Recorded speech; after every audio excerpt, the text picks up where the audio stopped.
You're listening to Skeptoid. I'm Brian Dunning from Skeptoid.com. Student questions, airport x-rays, shampoo, and the moon. Put on your thinking caps because today, Skeptoid tackles another round of student questions.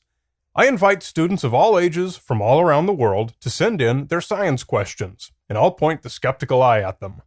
Today's questions cover the safety of the new x-ray machines being installed in airports, whether shampoo actually does the things it says it does, besides just washing your hair, the safety of non-stick cookware, whether it's more environmentally friendly to use washable diapers rather than disposable, and what effects the moon truly has on Earth, given all the many myths about it. Let's get started with the X-ray machines. Hi Brian, this is Elliot Silbar from the University of Central Florida. I had a quick question about the X-ray machines at airport security. You have answered a question in the past as to whether these machines help catch people and how revealing the images are, but my question is about the health risks. I have heard that some people are concerned about the level of radiation exposure. Should we be concerned about this? Are they safe for their intended use? Few people have an adequate understanding of what these machines actually do. The technology you're referring to is backscatter X-ray. Unlike a medical X-ray, which shines X-rays through your body to produce a shadow image on a photographic plate, backscatter X-ray uses far lower intensity that cannot penetrate your body. Instead, it reads the X-rays reflected back off of the person, or backscattered.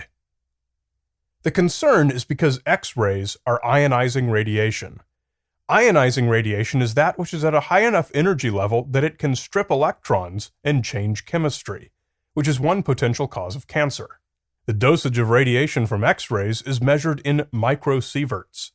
To put a medical X-ray into perspective with an airport backscatter X-ray, a chest X-ray delivers 100 microsieverts. An airport scan delivers 0.02 microsieverts. You'd have to get scanned about 5,000 times to equal the radiation dosage from a single chest X-ray.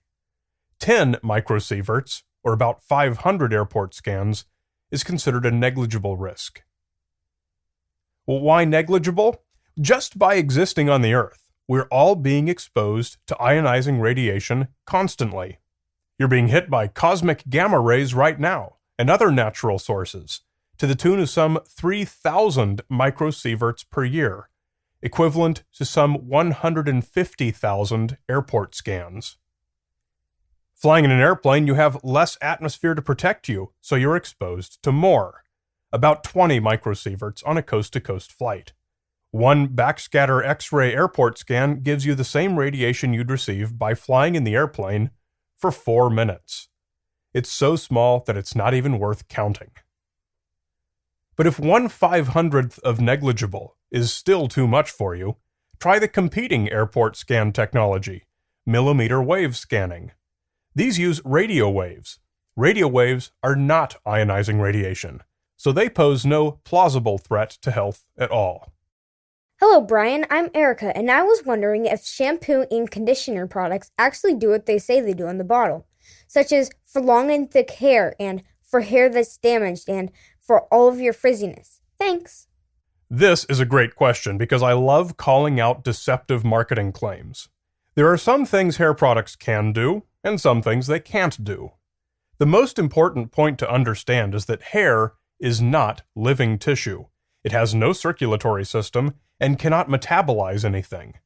Some products claim to deliver vitamins or other nutrients to your hair. This is not possible. Hair does reflect what we eat and what we have in our system, so if you want to get vitamins and nutrients into your hair, you have to eat them and wait for new hair to grow. Existing hair cannot metabolize or otherwise absorb nutrients. Its makeup comes from your circulatory system, not from anything you put on it topically. But compounds can be applied to the surface of hair. Think of polishing a table or waxing a car. This is what conditioners do to your hair. They add a layer of some coating. Hair strands can split or fray or become otherwise damaged. Silicone polymers from conditioner can fill in those gaps and sort of glue it back together, making it appear smooth or shiny. In short, the active ingredients in shampoos are detergent for washing stuff off, and the active ingredients in conditioners are polymers that add a coating back on. They basically do what they say, so long as they don't say they do anything more than that. Is there danger associated with consuming foods cooked on non-stick cookware? This has been a growing question of concern for some time. Almost all non-stick cookware is coated with Teflon, and Teflon does contain potentially hazardous chemicals. Good Housekeeping magazine decided to settle the debate, and they tested a number of different pots and pans, and spoke with the manufacturers and with independent experts. What they found is about what you'd expect. Like most products, it's completely safe if used as intended. The main concern is with temperatures that are too high. Above 260 Celsius, or 500 Fahrenheit, Teflon starts to break down and releases fluoropolymers. These include fluorine-containing compounds, which can be toxic. Thus, it's always recommended to keep temperatures as low as necessary, both to minimize the release of fluoropolymers and to preserve the life of the cookware. Of lesser concern is chipping, where damaged pieces of the Teflon may come off into the food and be consumed.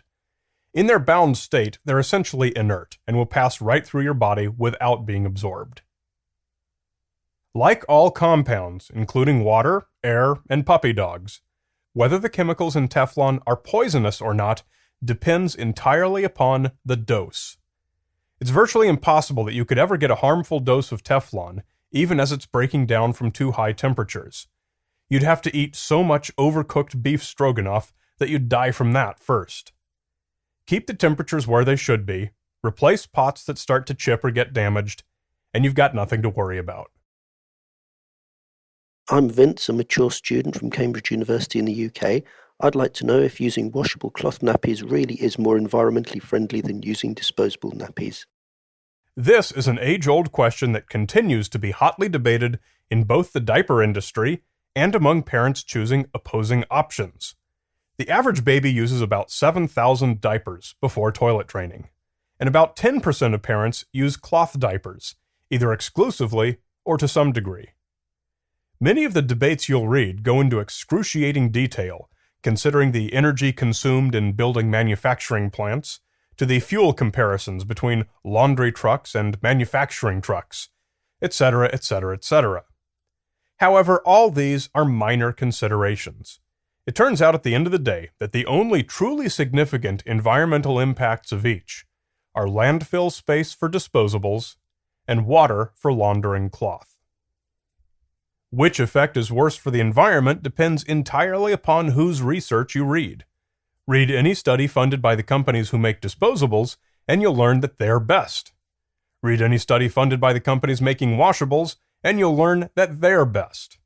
Read any study that tries to take an objective, unbiased view, and you'll find that the research is unclear. Comparing landfill space to water usage is an apple-to-oranges comparison, and that any benefit upon the environment conferred by either product is likely to be pretty insignificant. Some point to a new generation of allegedly biodegradable disposables and biodegradable liners for cloth. These don't have much effect on the equation. An industry for composting such products has never successfully materialized, and so they end up in a landfill. And nothing degrades in a landfill without light and air, biodegradable diapers included. When researching this, keep in mind that the majority of published information is biased one way or the other. Do a thorough survey of both sides, and you'll probably come to the same conclusion I did. Use whichever you prefer, and understand that any claims to significant environmental superiority by either side are probably exaggerated. There's just not that big a difference. Hi Brian, I am Tobias from Germany. I'm a physicist and I really like your podcast. My question is about the effects of the moon on life on Earth. Undoubtedly, the moon has many different effects on Earth and they can be easily measured. But how far do these effects go? Some people believe, for example, that wood from trees cut during waning moon has better quality, or that plants grow better when they are sown during a special moon phase. I don't think that's true. So can you explain how far the influence of the moon really goes? The moon does not have many effects on Earth. It really has just two: gravity and reflected light. The gravitational effects of the moon are most famously responsible for our tides, and even though this has a dramatic observable result, as we can watch the water go up and down, notice that the effect is so small that we can't detect it ourselves, at least not without very sensitive instruments. We can stand on a scale at high tide and low tide and read the same weight. It's a very, very small effect, far below the threshold of living creatures to detect. It's only large cumulatively over the entire planet. There are actually 5 different answers to the question of how long does it take the moon to orbit the Earth, based on relative to what? We have a draconic month of 27.2 days, ranging up to a synodic month of 29.5 days. However, the moon passes overhead every 24 hours and 50.5 minutes. So this is what governs the tide cycle. It's also what would be read by any biological system that is sensitive to tide cycles. Aquatic animals, for example, that respond cyclically, are more likely in sync with the tides, with no need to directly detect the imperceptible gravity changes. As far as plants and wood are concerned, what cycles they have are in sync with the seasons and with daylight. These are the natural cycles that affect plant growth.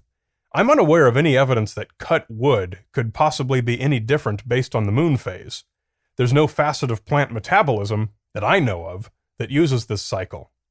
If there were, it would likely be problematic for the plant, as this cycle is not in phase either with the seasons or with daylight, and would thus disrupt the metabolic system.